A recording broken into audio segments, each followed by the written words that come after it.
Italy জাতীয় দলের দায়িত্বে পেপ গার্দিওলাকে দেখতে চেয়েছিল ইতালিয়ান ফুটবল ফেডারেশন এফআইজিসি।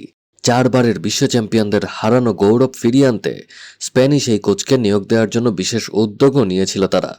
তবে সব আলোচনা শেষে ইতালির কোচ হওয়ার প্রস্তাব ফিরিয়ে দিয়েছেন গার্দিওলা। ম্যানচেস্টার সিটিতে টানা 1 দশক দায়িত্ব পালনের পর সম্প্রতি ক্লাবটি ছাড়েন গার্দিওলা। এরপরই তাকে জাতীয় দলের দায়িত্ব দেওয়ার উদ্যোগ নেয় ইতালি। বিভিন্ন প্রতিবেদনে বলা হয়েছে এফআইজিসি তাকে বড় অঙ্কের বেতনের পাশাপাশি জাতীয় দলের দীর্ঘমেয়াদী ফুটবল পরিকল্পনা বাস্তবায়নে পূর্ণ স্বাধীনতা দেওয়ার প্রস্তাবও দিয়েছিল। তবে কিছুদিন সময় নিয়ে বিষয়টি বিবেচনা করার পর গার্দিওলা ফেডারেশনকে নিজের সিদ্ধান্ত জানিয়ে দেন। তার ভাষ্যমতে এই মুহূর্তে নতুন কোনো দলের দায়িত্ব নেয়ার পরিকল্পনা নেই। দীর্ঘ কোচিং জীবনের ব্যস্ততার পর আপাতত পরিবারকে সময় দিতে, বিশ্রাম নিতে এবং কিছুদিন ফুটবল থেকে দূরে থাকতে চান তিনি। ম্যানচেস্টার সিটি ছাড়ার সময়ও গার্দিওলা ইঙ্গিত দিয়েছিলেন দায়িত্ব ছেড়েই নতুন কোনো ক্লাব বা জাতীয় দলে যোগ দেওয়ার ইচ্ছা তার নেই।